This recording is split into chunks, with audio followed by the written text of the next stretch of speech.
नमस्कार विद्यार्थियों, Hindi education classes में आप सभी का स्वागत है। आज हम कक्षा 9 की साखी का अध्ययन करेंगे जो कबीरदास द्वारा रचित हैं। कि सतगुरु हमें सुन रीझे कर एक कहा फिर संग, बरसा बादल प्रेम का भींज गया सब अंग, कबीरा भींज गया सब अंग। कबीरदास जी कहते हैं सतगुरु हमसो रीझ कर, हमारे सतगुरु ने परब्रह्म ने हमसो सतगुरु हम सु यानी हमसे रीझना यानी प्रसन्न होना, प्रसन्न होकर एक कहा प्रसंग, एक ज्ञान का प्रसंग कहा, जिसके कारण वर्षा बादल प्रेम का, जिसके कारण हमारी आत्मा में प्रेम का संचार हुआ। वर्षा बादल यानी प्रेम रूपी वर्षा हुई, जिस कारण से भींज गया सब अंग, अंग यानी शरीर। हमारे कबीरदास जी कहते हैं कि पूरा शरीर तृप्त हो गया। राम नाम के पट तरे देवे को कछु नाही, क्या ले गुरु संतोष ये होश रही मन माही, कबीरा होश रही मन माही। राम नाम के पट तरे देवे को कछु नाही। कबीरदास जी कहते हैं हे गुरु, राम नाम के बदले पटतरे यानी बदले, इसके बराबर हमारे पास कुछ नहीं है। राम नाम का महत्व बहुत बड़ा है, अमूल्य है। इसके बदले में देने के को कछु नहीं, अर्थात इसके बदले में हम क्या दे सकते हैं, देने के लिए हमारे पास क्या है। क्या लें गुरु संतोष ये होश रही मन माही, कबीरा होश रही मन माही। हम अपने गुरु को क्या लें गुरु, अर्थात हम क्या ले करके गुरु को बदले में दें जो हमें राम नाम का ज्ञान गुरु ने दिया। क्या लें गुरु संतों से, जिससे हमारे गुरु प्रसन्न हो जाएं। होश रही मन माए, यही विचार मन में आ रहे हैं, यही चिंता हो रही है कि जो हम अपने गुरु को दे सकें। ज्ञान प्रकाशा गुरु मिला, सो जिन बिसर जाई, जब गोविंद कृपा करी, तब गुरु मिलया आई, कबीरा तब गुरु मिलया आई। ज्ञान प्रकाश या गुरु मिला, अर्थात हमें ज्ञान प्रदान करने वाले गुरु की प्राप्ति हुई, जिसने हमारे अंदर के अंधकार को नष्ट करके प्रकाशित कर दिया, हमारे हृदय के अंधकार को दूर करके ज्ञान से प्रकाशित कर दिया। ऐसा गुरु मुझे प्राप्त हुआ। सो जिन बिसर जाए, अर्थात हमें इतने अपने गुरु को भुलाया नहीं जा सकता। जब गोविंद कृपा करी, अर्थात जब परमात्मा की कृपा दृष्टि हुई, तब गुरु मिलिया आई, तब जाकर हमें गुरु के दर्शन हुए। गुरु ने साक्षात्कार कराया। माया दीपक नर पतंग, भ्रम भ्रम इवे पड़ंत, कहें कबीर गुरु ज्ञान ते, एक आधे ओबरंत, कबीरा एक आधे ओबरंत। माया दीपक, जो माया रूपी दीपक, नर पतंग, जो माया है वो दीपक के समान है। जिस प्रकार से वो चमक होती है उसमें, ठीक वैसे ही माया की चमक से नर पतंग, नर यानी मनुष्य, पतंग यानी कीड़े के समान, कीड़ों के समान, जिस प्रकार से कीड़े दीपक के प्रकाश को की चमक को देख करके उसके पास जाते हैं और फिर उसी में फंस करके मर जाते हैं। माया दीपक नर पतंग, भ्रम भ्रम इवे पड़ंत, अर्थात माया दीपक के समान है। जिस प्रकार से दीपक के प्रकाश से छोटे छोटे कीड़े उसकी चमक को देखकर उसके पास जाते हैं और उसमें फंस के खत्म हो जाते हैं, वैसे ही मानव, नर यानी मानव, माया के भ्रम में फंस करके बार बार उसमें फंस करके अपने जीवन को व्यर्थ में नष्ट कर देता है। कहें कबीर गुरु ज्ञान से, एक आधे ओबरंत, कबीरा एक आधे ओबरंत। इसलिए कबीरदास जी कहते हैं कि गुरु के ज्ञान से ही सैकड़ों मनुष्यों में एक आध व्यक्ति का उद्धार होता है, अर्थात मोक्ष की प्राप्ति होती है।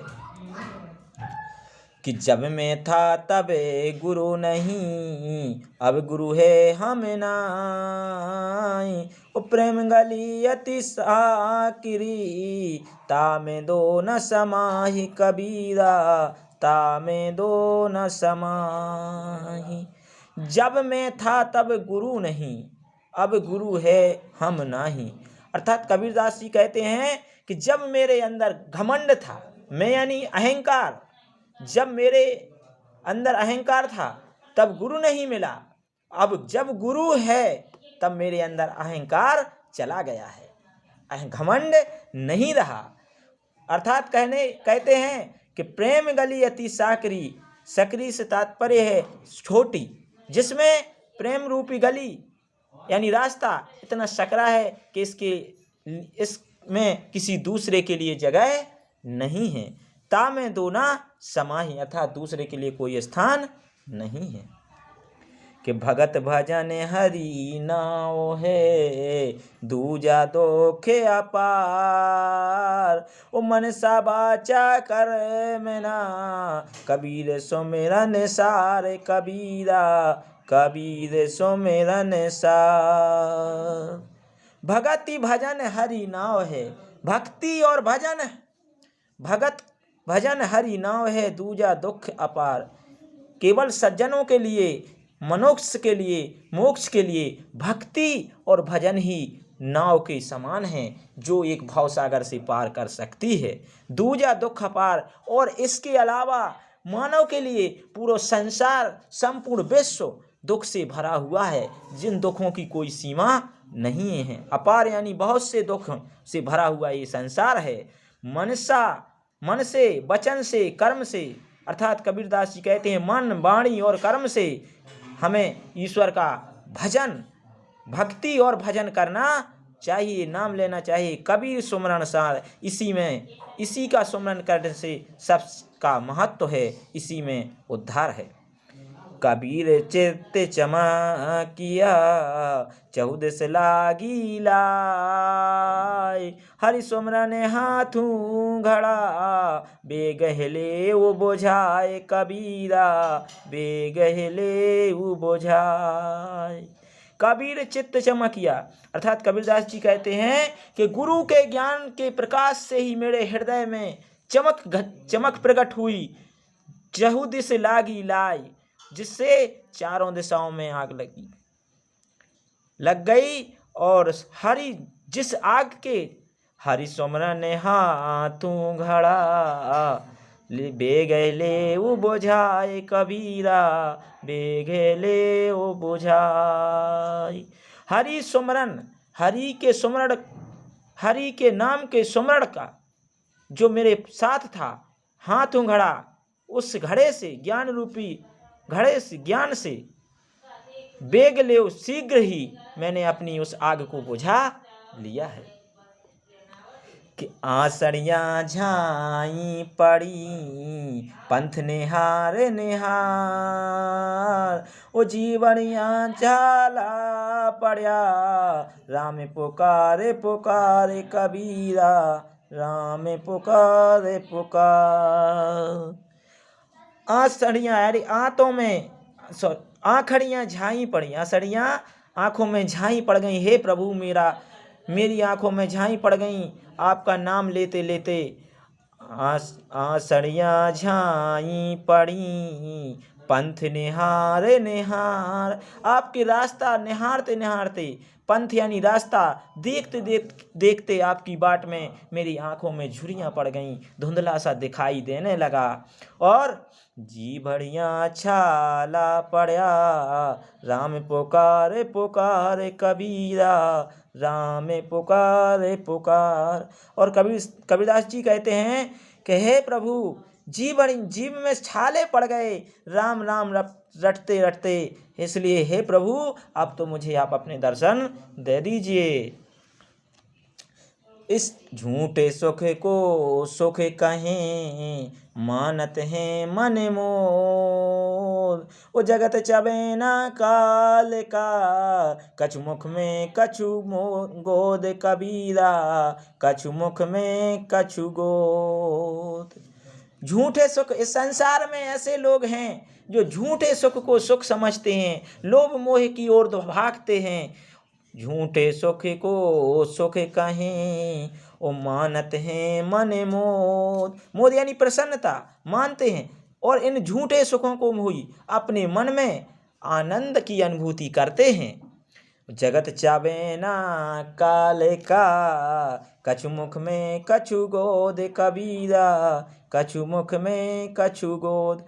कबीरदास जी कहते हैं, जिस संसार को भक्षण कर रहा है काल यानी समय, जब देखते हैं ऐसे लोग काल के गाल में चले जा रहे हैं। जगत चबे न काल का, और कछु मुख में कछु गोद। कछु कुछ को मृत्यु के गाल में चले जा रहे हैं, कछु कुछ लोग मुख में हैं तो कुछ काल की गोद में समाये जा रहे हैं।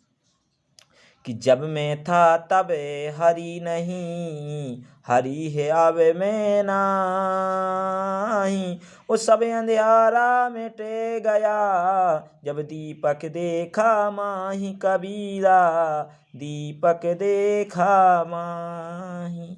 कबीरदास जी कहते हैं कि जब मैं था, जब मेरे मैं यानी अहंकार घमंड, जब मुझ में अहंकार था तब मुझे हरि के दर्शन नहीं हुए, ईश्वर की प्राप्ति नहीं हुई। अब हरि है मैं नहीं, अर्थात अब मुझे ईश्वर की प्राप्ति हो गई है, अर्थात मेरे अंदर अहंकार नहीं है, घमंड नहीं रहा। सब अंधियारा मिट गया, जब मुझे ईश्वर की प्राप्ति हुई तो मेरे अंतर आत्मा में जो अज्ञानता रूपी अंधकार छाया हुआ था वह मिट गया है। जब दीपक देखा माही, जब मैंने ज्ञान रूपी दीपक के प्रकाश को देखा, तब मेरे अंदर का अंधकार मिट गया। कबीर कहाँ गरबियो, ऊंचे देखे आवास। काल पर्यों भय लोटना, ऊपर जामे घास। कबीरा ऊपर जामे घास। कबीर कहाँ गरबियो, ऊंचे देख आवास। और काल पर्यों भय लोटना, ऊपर जामे घास। कबीरदास जी कहते हैं, कहे मनुष्यों कहाँ गरबियो, तुम क्यों घमंड करते हो, क्यों अहंकार करते हो। ऊंचे देख आवास, ऊंचे ऊंचे महलों को देखकर अहंकार नहीं करना चाहिए, क्योंकि काल पर्यों भय लौटना, जब काल का चक्र चलेगा, काल पर्यों भय लौटना, तब सभी को काल के गाल में समाना पड़ेगा, फिर कुछ भी शेष नहीं होगा। भुवे यानी भूमि पर लौटना पड़ेगा, जब समय का चक्र चलेगा भूमि पर लौटना पड़ेगा, और लेटेगा और ऊपर जामे घास, और उसे तेरे अंदर राख हो, उस भूमि में सड़ कर के राख हो जाएगा, और तेरे ऊपर केवल घास ही जमी हुई दिखाई देगी। इसलिए घमंड नहीं करना चाहिए। यही ऐसा संसार है, जैसा सेमल फूल। ओ दिन दस के व्यवहार को, झूठे रंग ना भूल। कबीरा झूठे रंग ना भूल। कबीरदास जी कहते हैं, यह ऐसा संसार है जैसा सेमल फूल। जिस प्रकार से सेमल के फूल दूर से देखने पर तो वो सुंदर दिखाई देता है, परंतु उसमें किसी प्रकार की सुगंध नहीं होती है, न किसी प्रकार का फल लगता है, केवल दिखाई देता है जैसा सेमल फूल। क्योंकि उसकी आशा को देख करके, फूले हुए रंग को देख करके जब पक्षी उसकी आस में रहते हैं कि कोई फल मिलेगा, मीठा फल, जिससे हमारे लिए भोजन मिलेगा, लेकिन जब वह देखते हैं कि उसमें से एक फल लगता है तो उसमें से केवल रुई ही निकलती है, अर्थात उसकी आशाएं टूट जाती हैं। ठीक वैसे ही कबीरदास जी कहते हैं कि यह संसार ऐसा है जो बाहर से तो हमें मधुर दिखाई देता है, परंतु वैसा नहीं होता है, वह सेमल के फूल के समान है। कि दिन दस के व्यवहार को, झूठे रंग ना भूल कबीरा, झूठे रंग ना भूल। उदाहरण देकर कबीरदास जी कहते हैं ठीक वैसे ही जिस प्रकार से श्यामल का फूल होता है, ठीक वैसे ही हमें इस 10 दिन के, इस 4 दिन के लोगों के व्यवहार में आकर के, दिन 10 के व्यवहार में आके झूठे रंग ना भूल, इस झूठे व्यवहार में आकर के अपने महत्व को नहीं भूलना चाहिए। अपने किस लिए तुम्हारा जन्म हुआ है इस उपकार को नहीं भूलना चाहिए। यही अवसर चेता नहीं, पशु ज्यों पाली दे, और राम नाम जाना नहीं, अति पर अंत पड़ी मुख से है कबीरा, अंत पड़ी मुख से है। इस अवसर जो तुझे अवसर मिला, इस अवसर में तू सावधान नहीं हुआ, चेता नहीं अर्थात जागा नहीं, पशु ज्यों पाली दे, पशु के समान भक्षण करने में लगा रहा, अपने पेट को भरने में लगा रहा, अर्थात पशु के समान तूने अपनी देह पाली, पशु ज्यों पाली देह है। इस अवसर जो तुझे लाखों वर्षों की तपस्या के बाद ये मनुष्य का शरीर मिला, यह देह मिली, इसको पाकर के तू चेतिया नहीं, सावधान नहीं रहा, पशु के समान, पशु ज्यों पाली दे, पशु के समान अपना पेट भरने में ही लगा रहा, अर्थात तुझने कोई उपकार नहीं किया। और राम नाम जाना नहीं, अंत पड़ी मुख से है कबीरा, अंत पड़ी मुख से है। अर्थात तुझने केवल पशुओं के समान पेट भरता रहा, राम नाम जाना नहीं अर्थात ईश्वर के महत्व को नहीं जाना, अंत पड़ी मुख से अर्थात अंत समय जब आएगा तो तेरे मुख में केवल राख पड़ी होगी और तू राख में विलीन हो जाएगा, तेरे और कुछ शेष भी नहीं बचेगा। यह तन का चा कुंभ है, लिए फिरे था साथ, ओ ढबका लागा फूट गया, कछु न आया हाथ कबीरा, कछु न आया हाथ। यह तन कांचा कुंभ है, यह शरीर, तन यानी शरीर, कांचा यानी कच्चे, कुंभ यानी घड़े के समान है। कबीरदास जी कहते हैं हे मानव, मनुष्यों, हे भाइयों, यह शरीर कच्चे घड़े के समान है, लिए फिरे थे साथ, यह मेरा है, यह मेरा है, इसी कारण में तू हाथ लिए घूम रहा था, लिए फिरे थे साथ, और डबका लागा फूट गया, कछु न आया हाथ। क्योंकि यह शरीर ऐसा है जिस प्रकार से कच्चा घड़ा फूट जाता है, यह शरीर भी एक दिन नष्ट हो गया, इसको थोड़ा सा भी चोट लगी ना, डबका लागा फूट गया, कछु न आया हाथ, अर्थात फिर कुछ शेष नहीं रह जाएगा। कबीर कहा गरबियो देही देखे सुरंग, ओ बिछड़िया मिले वो नहीं, ज्यों कांचली भुजंग कबीरा, ज्यों कांचली भुजंग भुवंग।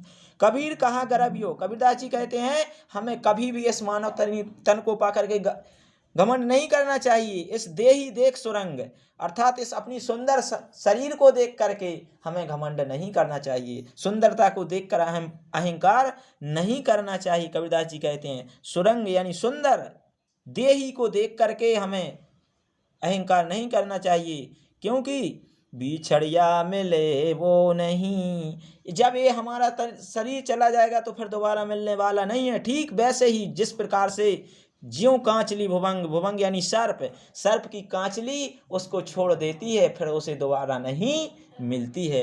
तो विद्यार्थियों, आशा करता हूँ साखी आपको समझ में आई होगी।